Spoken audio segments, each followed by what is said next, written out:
అందరికీ నమస్తే. నేను మీ తిరుపతి.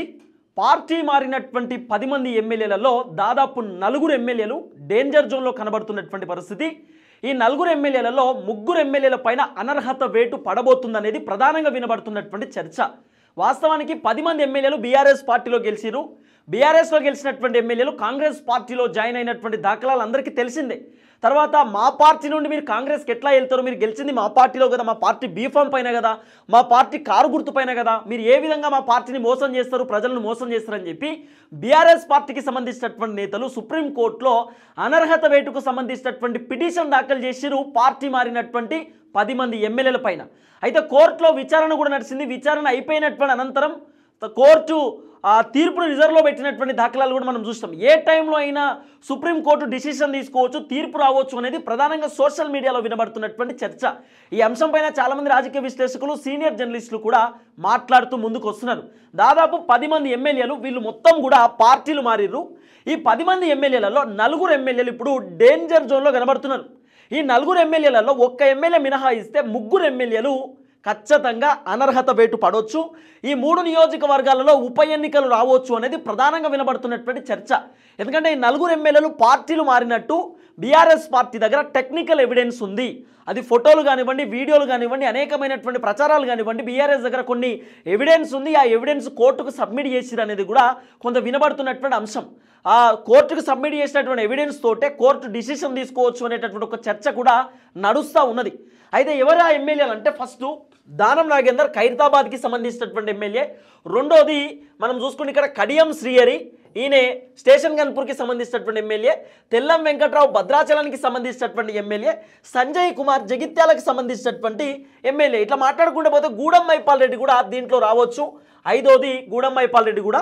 అయితే వీళ్ళందరూ కూడా పూర్తి స్థాయిలో వీళ్ళు పార్టీలు మారినటువంటి వ్యక్తి.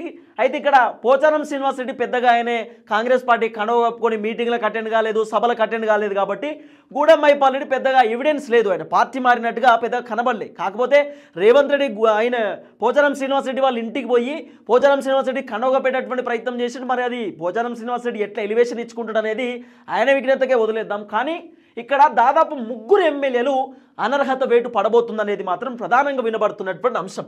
ఫస్ట్ మనం దానం నాగేందర్ గురించి మాట్లాడుకోవాలి. దానం నాగేందర్ ఈయన బీఆర్ఎస్ పార్టీలో గెలిచిండు.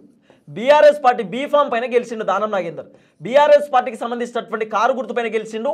ఖైరతాబాద్కి సంబంధించినటువంటి కాన్స్టిట్యున్సీ దానం నాగేందర్ది. అయితే దానం నాగేందర్ ఏం చేశాడు, నాకు బీఆర్ఎస్ పార్టీ నచ్చలేదని చెప్పి అధికార పార్టీ కాంగ్రెస్లో ఈయన జాయిన్ అయ్యేటటువంటి కార్యక్రమం చేసిండు.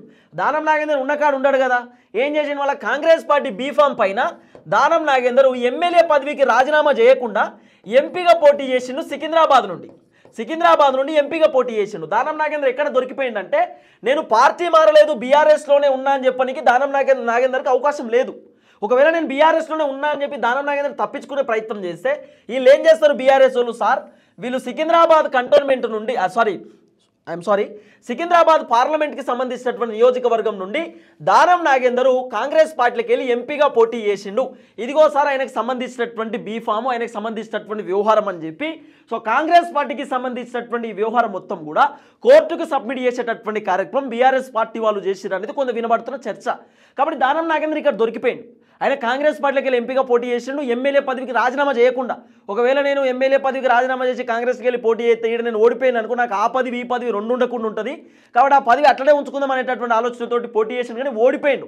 ఇక్కడ దానం నాగేందర్ అడ్డంగా దొరికిపోయాడు. కాంగ్రెస్లో జాయిన్ అయినట్టే, వేరే ఆప్షన్ లేదు. ఇక దానం నాగేందర్ పైన ఖచ్చితంగా అనర్హత వేటు పడవచ్చు అనే చర్చ ఉంది.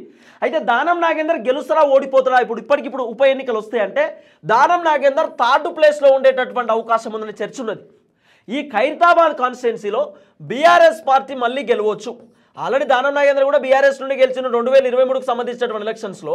ఇప్పటికిప్పుడు దానం నాగేందర్ నియోజకవర్గంలో ఎన్నికలు వచ్చినా కూడా కాంగ్రెస్ పార్టీ 3rd ప్లేస్లో ఉండి బీఆర్ఎస్ పార్టీ 1st ప్లేస్లో, బీజేపీ 2nd ప్లేస్లో ఉండే అవకాశం ఉంది అనేది కూడా కొంత వినబడుతున్నటువంటి చర్చ. అంటే దానం నాగేందర్ పైన కోర్టు కనుక అనర్హత వేటు వేస్తే ఉప ఎన్నికలు వస్తే పక్కా బీఆర్ఎస్ పార్టీ గెలుస్తుంది అనేది మాత్రం కొంత వినబడుతున్నటువంటి ఒక అంశం. ఇక రెండోది మనం కడియం శ్రీహరి గురించి డిస్కస్ చేసుకోవాల్సినటువంటి అవసరం ఉంటుంది. కడియం శ్రీహరి చేసినటువంటి పెద్ద తప్పిదం ఏంటంటే, కడియం శ్రీహరి కూడా సేమ్ దానం నాగేందర్ లేక బీఆర్ఎస్ పార్టీ బీఫామ్ పైన బీఆర్ఎస్ పార్టీకి సంబంధించిన కారు గుర్తు పైన గెలిచిండు. అయితే కడియం శ్రీహరి మళ్ళీ ఏం చేసిండు, 6 నెలల్లో కాంగ్రెస్ ప్రభుత్వం పడిపోతుంది, కాంగ్రెస్ ప్రభుత్వం దుకాణం బంద్ అయిపోయిందంటూ కూడా మాట్లాడిండు.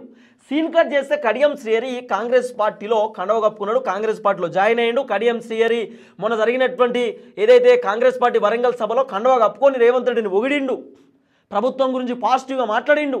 అన్ని విషయాలలో కడియం శ్రీహరికి సంబంధించిన వీడియోలు, ఫోటోలు, ఆయన మాట్లాడినటువంటి అన్ని ఎవిడెన్స్ ఉన్నాయి, టెక్నికల్ ఎవిడెన్స్.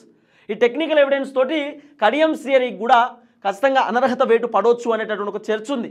అయితే కడియం శ్రీహరి ఏం చేసిండు, వాళ్ళ బిడ్డకి ఎంపీ, వాళ్ళ బిడ్డ కడియం కావ్యకి బీఆర్ఎస్ పార్టీ ఎంపీ టికెట్ ఇచ్చారు.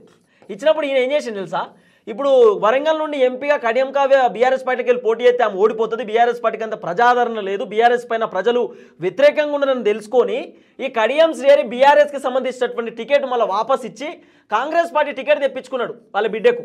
ఆయన ఏం చేసిండు, మా బిడ్డ కాంగ్రెస్ నుండి నేను బీఆర్ఎస్లో ఉంటే పంచాయతీ అవుతుంది కాబట్టి నేను కూడా నీతోనే ఉత్తపా బిడ్డ అని చెప్పి కడియం కావ్య కడియం శ్రీహరి ఇద్దరు కాంగ్రెస్ పార్టీలో పడ్డారు. అట్లా కడియం కావ్య కోసం ప్రచారం చేసిండు, కాంగ్రెస్ పార్టీ సభలలో పాల్గొన్నాడు. కడియం శ్రీహరి కండవాలు కప్పుకొని అనేక విధాలుగా ప్రెస్ మీట్లు పెట్టిండు. ఇవన్నీ టెక్నికల్ ఎవిడెన్స్ ఉన్నాయి. ఇవన్నీ కూడా హైకోర్టుకి బీఆర్ఎస్ పార్టీకి సంబంధించినటువంటి వాళ్ళు టెక్నికల్ ఎవిడెన్స్గా ఇచ్చిరు అనేది మాత్రం కొంత వినబడుతున్నటువంటి చర్చ, ఒక అంశం ప్రధానంగా తెరపైకి వస్తున్నది. ఇక తర్వాత మనం ఎవరి గురించి, తెల్లం వెంకట్రావు గురించి డిస్కస్ చేసుకోవాలి. తెల్లం వెంకట్రావు భద్రాచలానికి సంబంధించినటువంటి వ్యక్తి. తెల్లం వెంకట్రావు ఆయనే ఫస్ట్ తెల్లం వెంకట్రావునే జాయిన్ అయ్యిండు కాంగ్రెస్ పార్టీలో. అసలు ఫస్ట్ జాయిన్ అయింది సారే, ఎందుకంటే ఈయన బీఆర్ఎస్ పార్టీకి వెళ్ళి గెలిచిండు. మొత్తం ఉమ్మడి ఖమ్మంకి సంబంధించి ఉమ్మడి నల్గొండ జిల్లాకి సంబంధించినటువంటి వ్యవహారం చూసుకుంటే మొత్తం కాంగ్రెస్ పార్టీయే గెలిచింది. 2 సీట్లు బీఆర్ఎస్ పార్టీ గెలిచింది, ఒకటి సూర్యాపేట, ఒకటి భద్రాచలం. ఈ భద్రాచలం నియోజకవర్గానికి సంబంధించినటువంటి ఎమ్మెల్యే, బీఆర్ఎస్ పార్టీ ఎమ్మెల్యే, ఈయన అయితే కాంగ్రెస్ పార్టీలో పడ్డాడు. అది కేసీఆర్కి నచ్చలే, ఎందుకంటే గెలిచింది ఒకటి ఉమ్మడి ఖమ్మం జిల్లాకి సంబంధించి, అది కూడా కాంగ్రెస్లోకి ఎట్లా పోతాడు, మేము నమ్మకంతో తెల్లం వెంకట్రావుకు టికెట్ ఇస్తే తెల్లం వెంకట్రావు మమ్మల్ని ఎట్లా మోసం చేస్తాడనేటటువంటి ఆలోచనతోటి కేసీఆర్ తెల్లం వెంకట్రావును టార్గెట్ చేసిండు. సో తెల్లం వెంకట్రావు ఆయన పార్టీ మారింది, తెల్లం వెంకట్రావు కాంగ్రెస్ పార్టీ మీటింగ్లలో పాల్గొన్నది, తెల్లం వెంకట్రావు కండాలు కప్పుకొని తిరిగేది, తెల్లం వెంకట్రావు ఫ్లెక్సీలు, బ్యానర్లు అన్నీ కూడా టెక్నికల్ ఎవిడెన్స్ కోర్టుకు సబ్మిట్ చేసిరు అనేది మాత్రం కొంత వినబడుతున్నటువంటి చర్చ, కొంత బయట మాట్లాడుకుంటున్నటువంటి అంశం. తెల్లం వెంకట్రావు కూడా అడ్డంగా దొరికిపోయింది అనేది మాత్రం కొంత వినబడుతున్నటువంటి అంశం. తర్వాత ఈయనే సంజయ్ కుమార్ ఏకంగా కాంగ్రెస్ పార్టీకి సంబంధించినటువంటి కండువాలు కప్పుకొని ఈయన పబ్లిక్లోకి వెళ్ళడం, సంజయ్ కుమార్ ప్రెస్ మీట్లు పెట్టడం, కాంగ్రెస్ పార్టీ కండువాలు కప్పుకొని సంజయ్ కుమార్ జగిత్యాలలో ఆయనకు ఆపోజిట్గా ఉన్నటువంటి కాంగ్రెస్ పార్టీకి సంబంధించినటువంటి ఎమ్మెల్సీ జీవన్ రెడ్డిని తిట్టడము, జీవన్ రెడ్డిని టార్గెట్ చేయడము, సంజయ్ కుమార్ బ్యానర్ లేపించుకోవడం కాంగ్రెస్ పార్టీకి సంబంధించి, ఇది కూడా ఒక టెక్నికల్ ఎవిడెన్స్ ఉంది. ఇది కూడా ఈ సంజయ్ కుమార్కి సంబంధించి హైకోర్టులో ఎవిడెన్స్ని సబ్మిట్ చేసిర్రు అనేది కొంత వినబడుతున్నటువంటి ఒక అంశం. ఇవన్నీ ఇక గూడెం మైపాల్రెడ్డికి సంబంధించి కూడా అదే, గూడెం మైపాల్రెడ్డికి సంబంధించినటువంటి ఈయన కూడా కొన్ని కాంగ్రెస్ పార్టీ కండవాలు కప్పుకొని అటు ఇటు తిరిగింది, మాట్లాడింది. గూడెం మైపాల్రెడ్డి ఈ అనేకమైనటువంటి అంశాలు ఉన్నాయి. గూడెం మైపాల్రెడ్డి కూడా టెక్నికల్ ఎవిడెన్స్ ఉందనేటటువంటి ఒక చర్చ ఉన్నది. తర్వాత ఈ అనేకమైన ఎమ్మెల్యేలు ఉన్నారు చాలామంది, వాళ్ళకు కూడా టెక్నికల్ ఎవిడెన్స్ ఉన్నాయి, వాళ్ళపైన కూడా అనర్హత వేటు పడవచ్చు అనేటటువంటి ఒక చర్చ నడుస్తున్న నేపథ్యంలో ముగ్గురు మాత్రం డేంజర్ జోన్లో, ఒకటి దానం నాగేందరు, రెండోది కడియం శ్రీహరి, మూడోది తెల్లం వెంకట్రావు, నాలుగోది జగిత్యాల ఎమ్మెల్యే సంజయ్ కుమార్. ఈ 4 ఎమ్మెల్యేలు డేంజర్ జోన్లో ఉన్నారు. ఇప్పుడు ఇక్కడ అసలు ముచ్చట చెప్పలే కదా, కడియం శ్రీహరి నియోజకవర్గంలో ఇప్పటికిప్పుడు ఎలక్షన్స్ వస్తే కడియం శ్రీహరి 3rd ప్లేస్లో ఉంటాడట, బీజేపీ 2nd ప్లేస్, ఇక్కడ బీఆర్ఎస్ పార్టీ 1st ప్లేస్. మళ్ళీ తాటికొండ రాజయ్యకు ఎమ్మెల్యే టికెట్ ఇచ్చిన తాటికొండ రాజయ్య గెలుస్తాడు ఇక్కడ స్టేషన్ గన్పూర్ నియోజకవర్గంలో అనేది ప్రధానంగా వినబడుతున్నటువంటి చర్చ. చాలా సర్వేలు కూడా అట్నే ఇస్తున్నాయి.